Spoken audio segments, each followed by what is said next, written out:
Ce programme est financé par les amis et partenaires du ministère de Joyce Meyer. Dieu vous aime là où vous êtes. Il pense que vous êtes mignon. Il pense que vous êtes drôle. Il aime certains de vos défauts. Et tant que vous grandissez, c'est la seule chose qui doit vous préoccuper.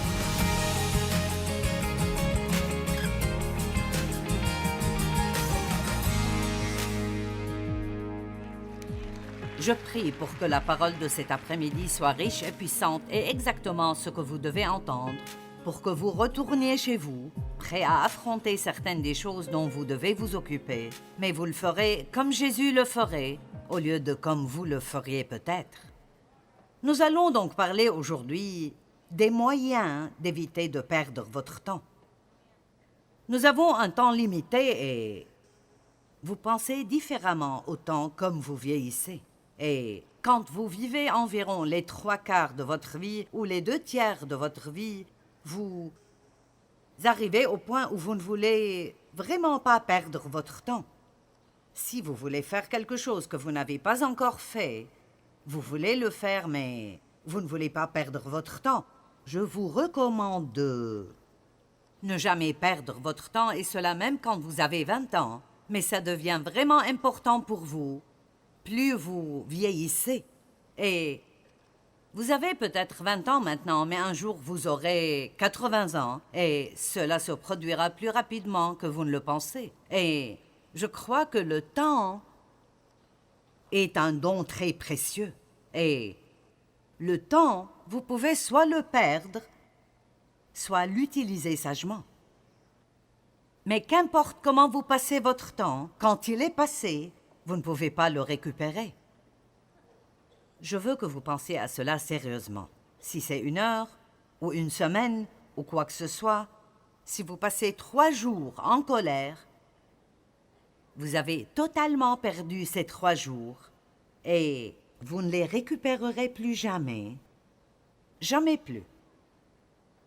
Dans les premières années de notre mariage, Dave et moi, j'avais toujours un tempérament vraiment incontrôlable.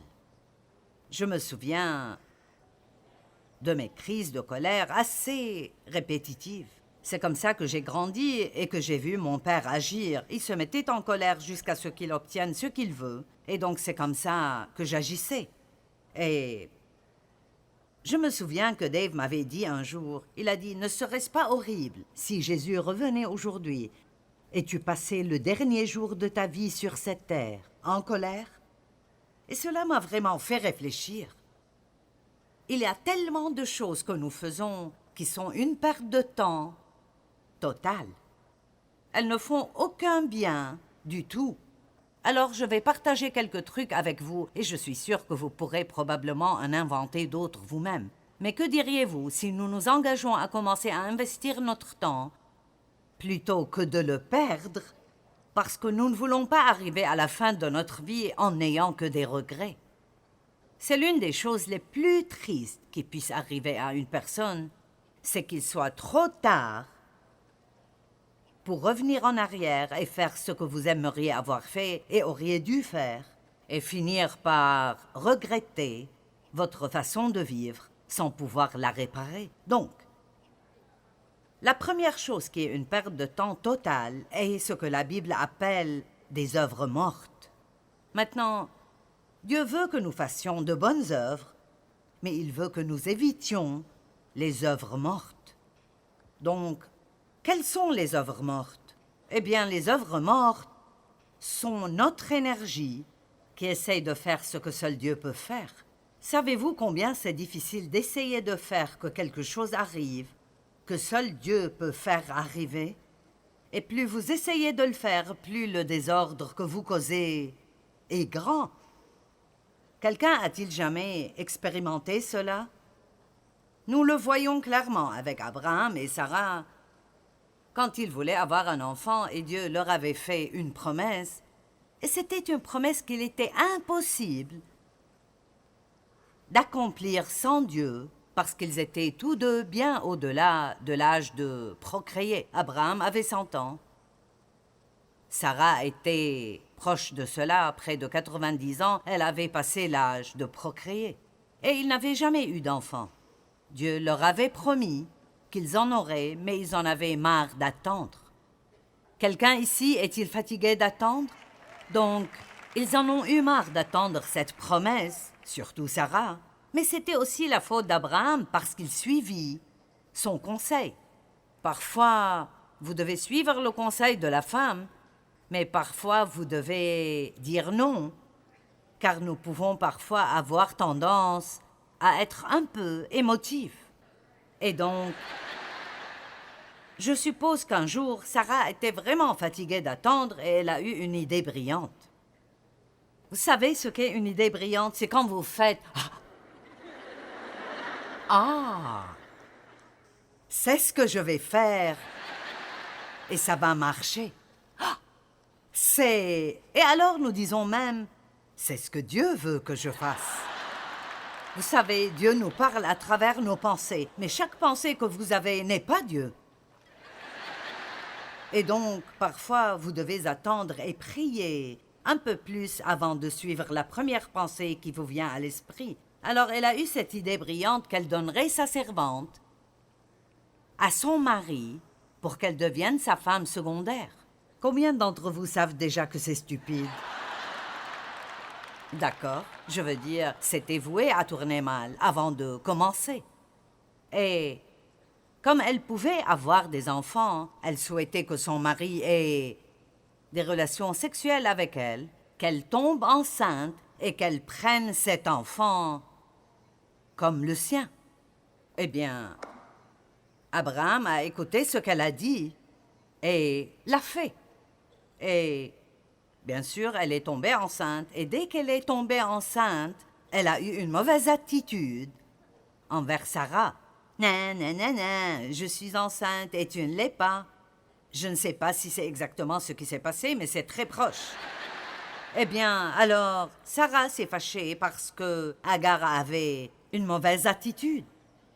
Elle a accouché et elle et Sarah ne se supportaient plus après cela. Et alors, Sarah est ensuite allée chez Abraham et lui a demandé de s'occuper d'Agar. Et il a dit « Occupe-t'en toi-même, c'est ton problème. » Et elle a dit « Non, fais-le toi-même. » Elle l'a blâmé, il l'a blâmé, et le résultat n'était rien d'autre que des problèmes. Eh bien, nous pouvons lire leur histoire et dire « C'est bête. » Mais combien d'entre nous font exactement la même chose, jour après jour? Lorsque nous voulons quelque chose, nous pouvons trouver 1001 façons d'essayer de la réaliser et de penser que toutes viennent de Dieu. Les œuvres mortes sont des œuvres qui ne fonctionnent pas. J'ai appris à reconnaître ce que la Bible appelle les œuvres de la chair. Peut-être que je ne les reconnais pas à chaque fois et que je ne les reconnais pas aussi vite que je le devrais, mais l'une des choses qui se passe lorsque vous faites les œuvres de la chair, c'est que comme elles ne fonctionnent pas, vous êtes frustré. Vous avez l'impression de pousser, de toujours essayer de faire marcher quelque chose qui ne marche pas. Un petit exemple. Pourquoi ne pas essayer de changer la personne avec laquelle vous êtes marié? Comment ça marche pour vous?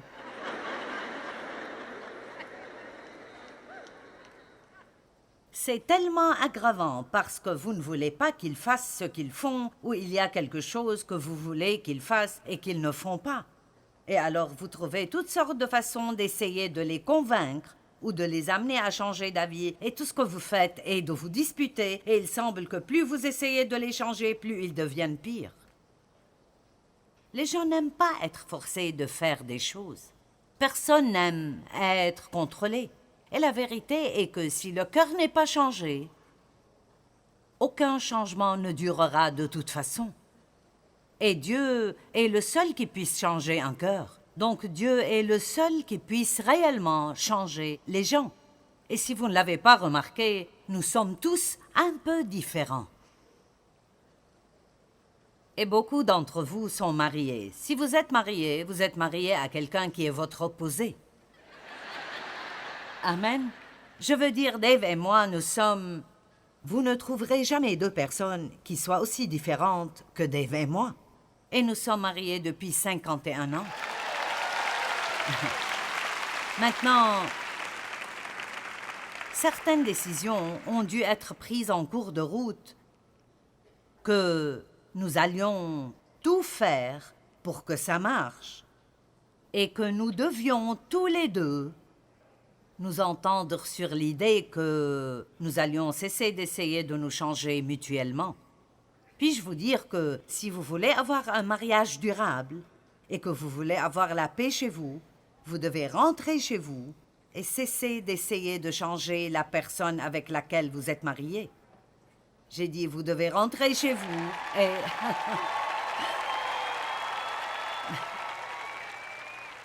Vous savez, je suis vraiment agressive et Dave est beaucoup plus patient. Eh bien, attendons. Je ne veux pas attendre, je veux faire quelque chose.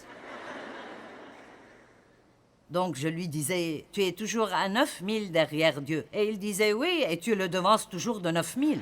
Mais la vérité est que la raison pour laquelle vous vous retrouvez avec quelqu'un de différent de vous, c'est que si vous apprenez à travailler ensemble, vous vous gardez à l'abri des ennuis. Amen. Mais ce qui se passe normalement, c'est que deux personnes se marient ou vous avez de nouveaux amis et cela se produit avec vos enfants. Vous essayez de faire que tout le monde soit comme vous. Et c'est insensé parce que bien souvent, vous ne vous aimez pas et vous essayez de faire que tous les autres soient comme vous et vous ne les aimerez pas plus alors que vous les aimez maintenant. Nous sommes tous différents. Vous ne pouvez pas être quelqu'un d'autre. Vous feriez donc mieux d'exceller en qui vous êtes. Dieu ne vous aidera jamais à être quelqu'un d'autre que ce que vous êtes. Et non seulement cela, vous devez vous aimer et vous apprécier et non simplement regarder toutes vos faiblesses, mais regarder vos forces et laisser Dieu les utiliser à ses fins sur la terre. Quand vous arrêtez d'essayer de faire que vos enfants soient ce que vous voulez qu'ils soient, allez. Souvent, nous voulons vivre nos rêves non réalisés à travers nos enfants. Nous voulons qu'ils fassent ce que nous voulons, et la seule chose qui va se passer, c'est qu'ils vont finir par ne plus vous aimer et peut-être ne plus vouloir aucune relation avec vous, parce que tout le monde veut être libre de prendre leur choix seul. La Bible dit « Instruis l'enfant selon la voie qu'il doit suivre ». Et la Bible amplifiée dit « selon sa propre personnalité ou son propre penchant ». Éduquez vos enfants comme Dieu le veut et non comme vous le voulez. Eh bien, j'ai élevé 4 enfants et ils sont tous vivants et je le suis aussi. Et je n'ai pas le temps de le faire, mais je pourrais vous raconter des histoires avec chacun d'eux où je pensais que nous ne pourrions jamais nous en sortir. L'une de mes filles en particulier était extrêmement désordonnée, désorganisée, très oublieuse et irresponsable. Je pensais avec certitude que quand elle quitterait la maison, elle se perdrait et ne saurait jamais se retrouver. Et ce qui est si drôle maintenant, c'est cette fille, qui est ma fille aînée, elle s'appelle Laura, elle s'est même donné un titre, elle se nomme la main majeure, car elle me gère à moi et gère ma vie.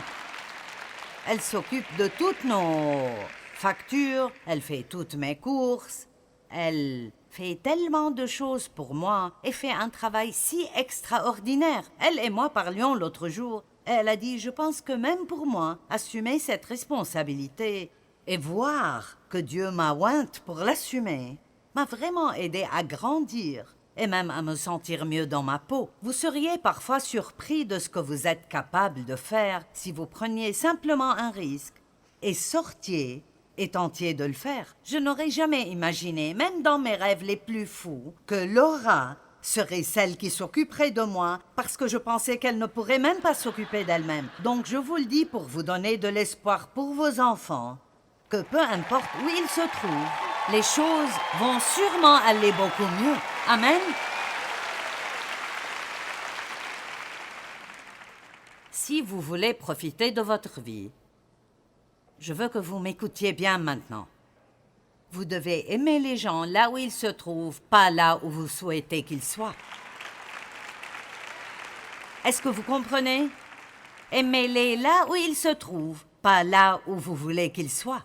C'est ce que Jésus a fait pour nous. Il nous rencontre là où nous en sommes. Il nous aime là où nous sommes. Et à cause de cet amour inconditionnel, nous y répondons en voulant être tout ce qu'il veut que nous soyons. Si vous donnez aux gens de l'amour et de l'acceptation, ils seront plus susceptibles de vous donner ce que vous voulez que si vous essayez de les forcer tout le temps à changer. Une autre œuvre, je dirais une œuvre de la chair énorme, est d'essayer de se changer soi-même. Cela peut sembler un peu étrange parce que vous entendez la prédication et vous devez faire ceci et cela, et je vous ai dit que vous devez marcher dans le fruit de l'esprit et que vous devez aider les autres personnes, et tout cela est vrai.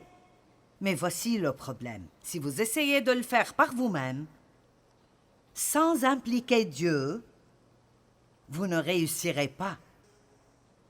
Les œuvres de la chair sont soit un plan pour essayer de faire se produire dans notre vie quelque chose que Dieu ne nous a pas donné les directives pour faire, ou il peut s'agir de quelque chose que Dieu nous a demandé de faire, mais nous essayons de le faire sans l'aide de Dieu. Et peu importe le nombre de fois où nous avons réussi à faire quelque chose, chaque fois que vous essayez de le faire à nouveau, vous aurez besoin de Dieu. J'ai prêché des milliers et des milliers et des milliers de messages. J'y pensais et je l'ai dit à voix haute. J'ai beaucoup prêché dans ma vie. Je veux dire, ça fait 42 ans que je fais ça, alors ce n'est pas comme si c'était la première fois, mais je peux vous promettre que je ne suis pas venue ici sans demander à Dieu de m'aider.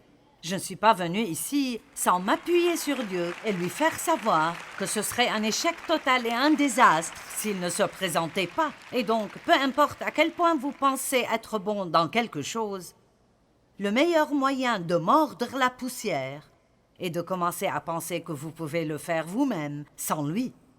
Jean 15, Jésus dit « En dehors de moi, vous ne pouvez rien faire. » Maintenant, cela ne signifie pas vraiment que nous ne pouvons rien faire, mais cela signifie que nous ne pouvons rien faire qui puisse vraiment réussir.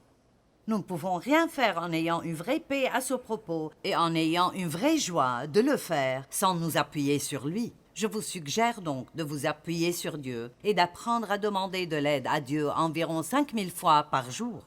Dieu, aide-moi, aide-moi. Écoutez, je n'essaye même pas de mettre mes lentilles sans demander à Dieu de m'aider. Amen.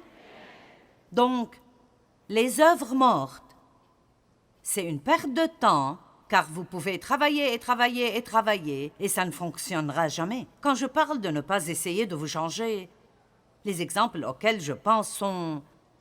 Quand j'ai commencé à entendre enseigner comme ce que vous entendez aujourd'hui, et pour certains cela est tout nouveau, vous dites « Je n'ai jamais entendu ce genre de choses. Waouh, vous savez, je suis vraiment un désastre. J'ai beaucoup de travail à faire quand je rentre chez moi. Eh bien, le problème, c'est que vous entendez des choses et vous les écoutez. Mais vous n'avez pas seulement besoin de rentrer chez vous et essayer d'être vraiment gentil et vraiment doux.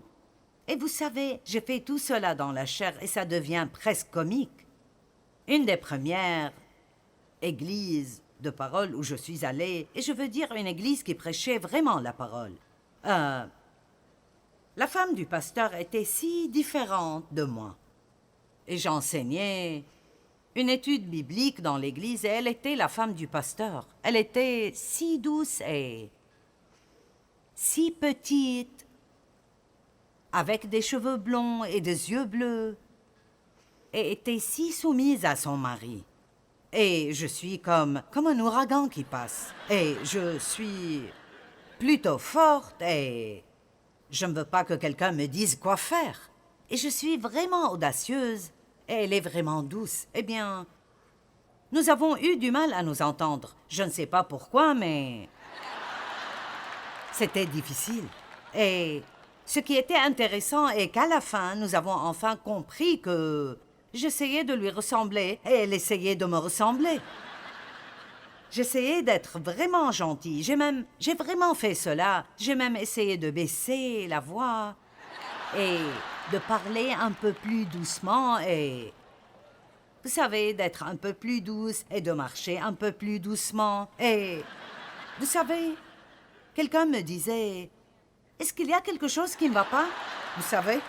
Et alors je pensais, bien sûr, c'est comme ça que ça marche. Si je suis moi, vous n'aimez pas ça. Si j'essaye d'être ce que vous pensez que vous voulez que je sois, alors vous n'aimez pas ça non plus. Je me souviens d'avoir entendu des messages sur la bouche et le pouvoir des mots et je me disais, c'est fini. Je vais garder ma bouche fermée si c'est la dernière chose que je fais. Et donc, je ne disais littéralement plus rien. Vous voyez, la chair aime toujours les extrêmes. Soit elle ne le fera pas, soit elle en fera trop. Et donc, je parle trop. Maintenant, j'entends un message sur la puissance des mots.